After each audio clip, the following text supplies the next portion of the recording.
ಹರೇ ಕೃಷ್ಣ. ನಮಸ್ಕಾರ ಸ್ನೇಹಿತರೆ. ಇಂದಿನ ಶ್ಲೋಕದಲ್ಲಿ ಶ್ರೀಕೃಷ್ಣ ಹೇಳ್ತಾನೆ, ಕರ್ಮಾಸಕ್ತ ಮನುಷ್ಯರ ಮತ್ತು ಸಾಂಖ್ಯಯೋಗ್ಯ ಸ್ಥಿತಿಯ ಭೇದವನ್ನು ತಿಳಿಸಿ, ಅಂದರೆ ಗುಣ ವಿಭಾಗ ಮತ್ತು ಕರ್ಮ ವಿಭಾಗ ಭೇದವನ್ನು ತಿಳಿಸಿ, ಈಗ ಆತ್ಮತತ್ವವನ್ನು ಸಂಪೂರ್ಣವಾಗಿ ತಿಳಿಸುವ ಮಹಾಪುರುಷರಿಗೆ ಅಥವಾ ಜ್ಞಾನಿಯಾದವನು ಕರ್ಮಾಸಕ್ತನಾಗಿರುವ ಅಜ್ಞಾನಿಗಳನ್ನು ವಿಚಲಿತಗೊಳಿಸಬಾರದು ಎಂಬ ಪ್ರೇರಣೆಯನ್ನು ಈಗಿನ ಶ್ಲೋಕದಲ್ಲಿ ಶ್ರೀಕೃಷ್ಣ ಹೇಳ್ತಾನೆ. ಭಗವದ್ಗೀತೆಯ 3ನೇ ಅಧ್ಯಾಯ ಕರ್ಮಯೋಗದ 29ನೇ ಶ್ಲೋಕ. ಪ್ರಕೃತೇರ್ಗುಣ ಸಮ್ಮೂಢಾ ಸಜ್ಜಂತೆ ಗುಣಕರ್ಮಸು ತಾನ ಕೃತ್ಸ್ನವಿದೋ ಮಂದಾನ ಕೃತ್ಸವಿನ್ನ ವಿಚಾಲಯೇತ್.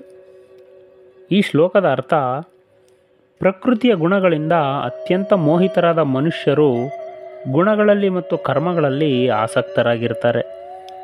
ಪೂರ್ಣವಾಗಿ ತಿಳಿಯದಿರುವ ಮಂದ ಬುದ್ಧಿಯುಳ್ಳ ಆ ಅಜ್ಞಾನಿಗಳನ್ನು ಪೂರ್ಣವಾಗಿ ತಿಳಿದ ಜ್ಞಾನಿಯು ವಿಚಲಿತಗೊಳಿಸಬಾರದು.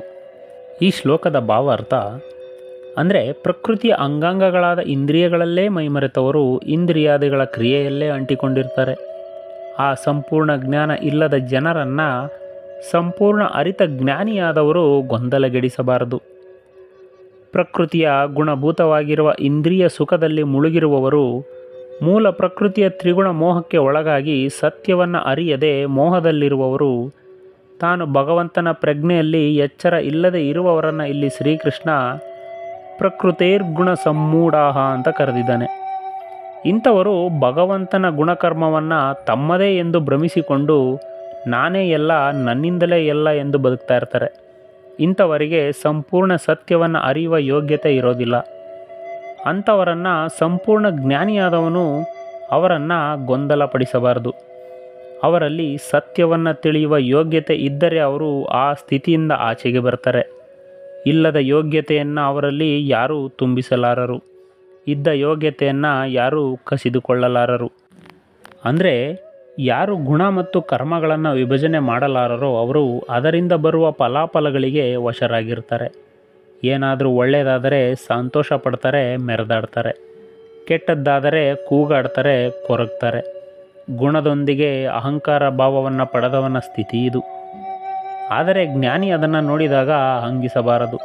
ಇದು ನಿನಗೆ ಸಾಧ್ಯ ಇಲ್ಲ, ನೀನು ಮಾಡಿದ್ದೆಲ್ಲ ಕೆಟ್ಟದ್ದು, ಹಾಗೆ ಹೀಗೆ ಅಂತ ಅವನನ್ನು ಹಂಗಿಸಬಾರದು.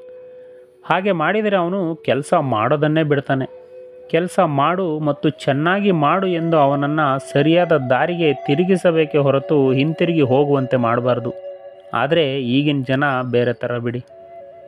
ಎಲ್ಲರಲ್ಲಿಯೂ ಪ್ರಾರಂಭದಲ್ಲಿಯೇ ಅನಾಸಕ್ತಿಯ ಬುದ್ಧಿ, ಸಮತ್ವ ಮುಂತಾದವುಗಳು ಇರೋದಿಲ್ಲ.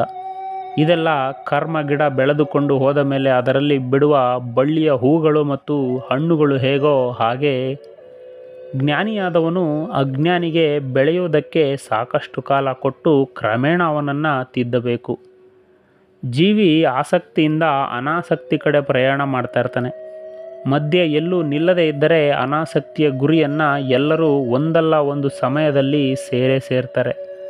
ಯಾಕೆಂದರೆ ಕಾಲ ಒಂದೇ ರೀತಿ ಇರೋದಿಲ್ಲ. ನಮಸ್ಕಾರ. ಶ್ರೀಕೃಷ್ಣ ಅರ್ಪಣಮಸ್ತು.